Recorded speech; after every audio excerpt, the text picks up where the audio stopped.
can you just talk a little bit about yourself, what you do, what you've done, etc. Okay. Yeah. So my name is Robbie. I'm here because I have a YouTube channel, I believe. As well as that, I run a production company where I make videos for brands and stuff like that. But then a couple of years ago, I started doing YouTube, and it's been going quite well. So I do that. I do a couple of podcasts. What is the best way to describe your content? It's quite hard to explain without it sounding awful. Yeah, that's basically what I tend to say to people is that I'm just killing time till I die, because I think it lowers expectations, because sometimes people say nice things about the channel, and then I feel pretty guilty because people are going to turn up and it's me going in the loft or stuff like this. And your content's an interesting one because you can be doing mundane things, but people love your content, right? You'll get like all the YouTubers at the moment are currently saying you got to go watch Robbie's content. Why do you think that is? That's nice of them.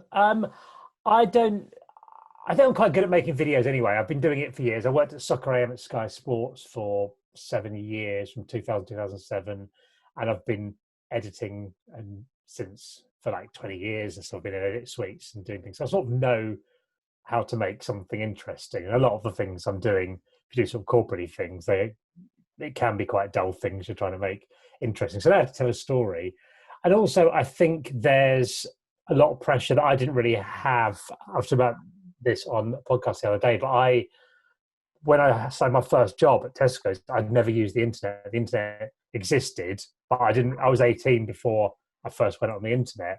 So I think I had it was very different for me growing up. I didn't have any of the pressures of social media that I think young people have. So I think people quite like the honesty of it, in that it's like everyone has to take their bins out and everyone has to do some things. I remember when I was at Soccer AM, we had Noel Gallagher on the show, and I was talking to him in the green room beforehand, and there'd been some story where someone had asked him to do a TV show or something around his house or something, following around. He said, I've said no. I get asked this all the time. I say no because the reality of being Noel Gallagher is really boring, because it's watching TV and cooking dinner and doing all these things. But so I think everyone does the same dull things, and I think it's that sort of honesty I think that people possibly like. I don't know. You talked about Soccer AM, so I was when you look back on how your career has changed over the past 20 years, are you happy with the way it's gone? And what are the biggest differences?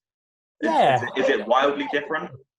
Yeah, I mean it's different in a way. So I was at Soccer AM from 2000 2007, which was fantastic at the time, because when I started there, YouTube didn't exist. There was, and we did that for 7 years, and it was great. We had a lot of freedom. Obviously, there was Tim Lovejoy, who was the presenter at the time, was also the producer, he was the boss of it all. But we were sort of left alone to do what we want. And then we went to do an internet TV thing called Channel B for a couple of years. And YouTube was around, but it was before there was a job of YouTuber sort of thing that you could do as a career. So we did that for a bit, spent quite a lot of money, didn't make any money, so got asked to leave. And then I set my own business and did that for we did that for 11 years now. But it's only been the last few years that I've started doing sort of YouTube-y things sort of for myself, really, to have a sort of creative output that you have control over. Because if you're doing a video for a client, then they rightly have the final say, because they're paying for it. It's their video, and sometimes you agree with them, sometimes you do things slightly differently. So it's nice to have something that you can do. I can do completely as I wish, if you will. In terms of how a career's gone, I really enjoy it. What I've been basically doing since we got made redundant from Channel B in 2009 is try to design a life that fits in with how I want to live, if that makes sense. So designing work to have so I had a business that was where I don't have to work that much to make all right money. I can work. This is my office in my house. I used to have an office in London, but I got rid of that, and now I can work from home a lot. I've got 3 young kids. I want to spend as much time with them as possible. And then the next stage of that is the YouTube. I don't to be too cynical, is trying to grow that side of that. I could do a couple of podcasts to get paid for as well. So make a bit of money from YouTube, not a great amount, but trying to move more to that sort of stuff. So again, you've got more freedom to live the sort of life you want to, I guess. So obviously you've done telly and you've done YouTube and you've done other stuff and bits and bobs. What do you think the highlight of all of it has been? What's the thing that you think, damn, that was impressive? I don't know, really. It's all very sort of different. I mean, there were fun things that we were doing at Soccer AM. Like we got to play football at Wembley Stadium the first day. It was open to the public with 20,000 people, which was crazy. I get to Champions League finals. I did all the music for Soccer AM as well. So I was at 2 or 3 gigs a week and things like that, and hanging out with lots of bands or things that are quite fun when you're in your 20s. So I think, I know, Soccer AM I was really proud of, and I'm proud of the YouTube stuff now as well. Do you think that TV isn't as important now? Yeah, I think it's becoming less and less relevant. I mean, it's still important. It depends what sort of elements. I mean, things like big TV shows on Netflix, you just aren't going to get on YouTube because they cost immense amounts of money to put together big sort of dramas and comedy. And there's a lot of things they do, but I do think mainstream sort of TV and that miss out on.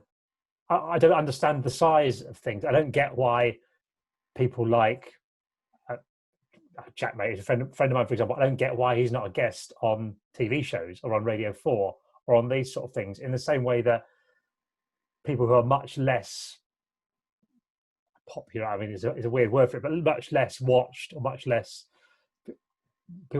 into would get on there because they're sort of the more sort of traditional mainstream media. TV and radio don't understand how big YouTube is, and I think YouTubers don't really understand how big YouTube is. I mean, quite often you'll see people who are trying to get on TV, and I'm sort of thinking, why are you doing that? I mean, I really enjoyed Soccer AM. I thought it was one at the time when I was on it. I thought it was as good a TV show as there was on telly at the time, and I was really proud of a lot of it. But I think a lot of the stuff has changed now because of YouTube and because of like that instant stuff. We'd have things like Third Eyes we used to, with things that happen from the week in football. But now everyone will have seen them now by the time the next Saturday comes on, because any clip that's funny will be spread around on the internet. Out of everything you've ever done, what was the most nervous you've ever been? I mean, when you're first doing live TV stuff, that's quite terrifying. When there's like 250,000 people watching or something like that. I mean, yeah, I suppose doing live sketches and stuff, I'd be a bit nervous. You've got lines to remember that you don't want to mess them up. But then I think after a while, you sort of lose that fear of it. And then I think, in a way, the things I was doing became less funny because I no longer was scared of messing it up, sort of thing, a bit too chilled out with it. So yeah, I suppose probably doing like live TV, but there's an adrenaline rush of it as well. So I really like it. It sounds a bit weird, but that's the one thing I miss most about Soccer AM is apart from the people, is that there's a bit when you're counting down to the show starting, and there's like 30 seconds, 20 seconds. There's nothing you can do to stop that. You can't go, oh, hang on, we're not ready yet. You can't, because there'll be nothing on air, sort of thing. So you have to do things at a certain time. There's a bit of a sort of adrenaline rush and buzz from that sort of thing. I quite enjoyed that. So yeah, probably that sort of live bit would be the most nerve-wracking. Do you think the pandemic has affected your content creation much, or do you think it's still easy? Yeah, I thought before, when this started, I thought this is brilliant. I mean, I don't think just because I don't think coronavirus is brilliant. Just as we're very clear to your readers. I thought, well, this is going to be quite good because I'm going to be able to make loads of content. But then I realised that my kids would be at home and I'd be expected to be a teacher. So I've got to look up, like, homeschool 3 kids. About 8 days before lockdown, I got back from a week skiing. So I've got that done. So there will be one exciting travelling to America and having this crazy week video. But then most of it is just going to be sat in the garden shouting at the kids. What do you think the future of YouTube is, or the future of your YouTube channel? Oh, God knows. I don't know. I mean, I'm the worst person to ask about YouTube because I don't know anything. When I do Happy Hour podcast with Jack Mate, he'll mention YouTubers, and generally I'm like, I've got no idea who you're talking about. And people who I discover a big name, like James Charles, I only found out who it was the other day. Loads of people who are really obviously big names. I don't know. In terms of the future, well, for me, I'd like to do more. As it grows, it means you can put more resources to things. Like it's quite hard to justify stuff. For example, I went skiing at the start of the year and with the kids, made a video there. And skiing's one of my favorite things. I want to do more traveling sort of stuff and things like that. I don't know, just keep going. I've got a very long-term aim for it. Like when I started doing it, I thought, okay, I'd like to make a portion of my income from this and make it part of my job, if not my entire job, in 5 to 10 years.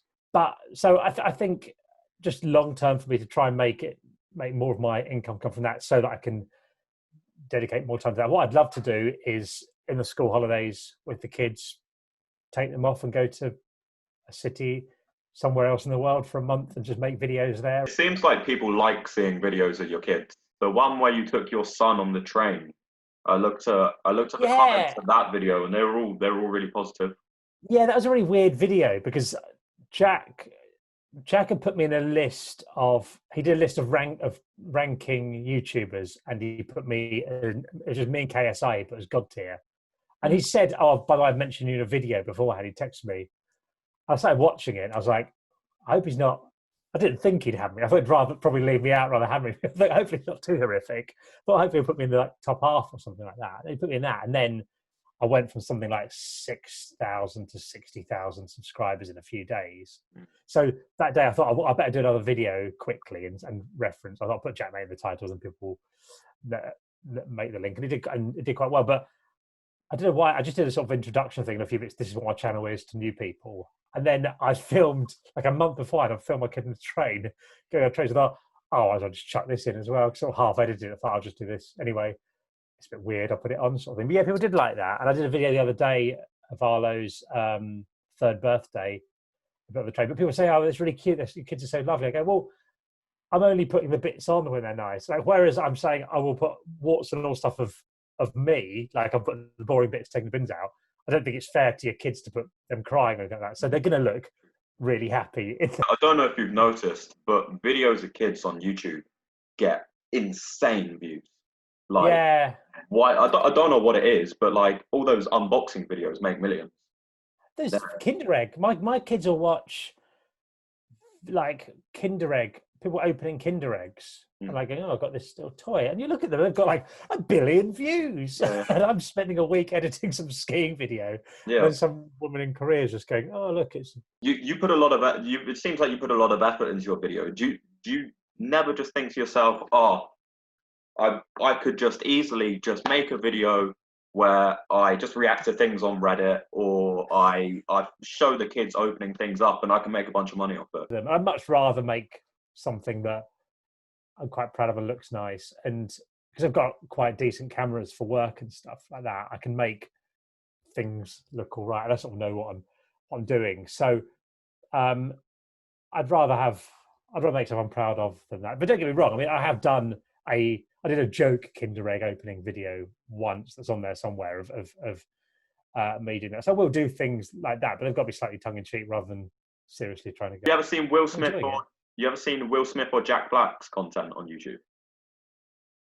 I've seen a bit of Will Smith's, yeah. I haven't seen Jack Black's. Yeah, I mean that's sort of like when I look at your videos, I sort of see the two together. I mean, obviously Jack Black, Will Smith has like drones and massive HD shots and stuff, but I've got a drone. I'm about to do drone training because I've got a drone. I can use it, but it's a bit of a sort of grey area because you're not supposed to use it commercially without having Civil Aviation Authority approval. And because I've got the production company as well, I don't want it to be doing anything too dodgy. So I'm not really using it at the minute for YouTube until I've got that at the minute, sort of thing. So, but yeah, I'd like to continue upping the production quality, and I like doing over the top videos. I'm just talking at the minute of like, I'd like to do eventually something like a really high-end movie, like taking out the bins or something like that, Bin Day 2 or something like that. That's really cinematic and just spending a couple of hours doing it.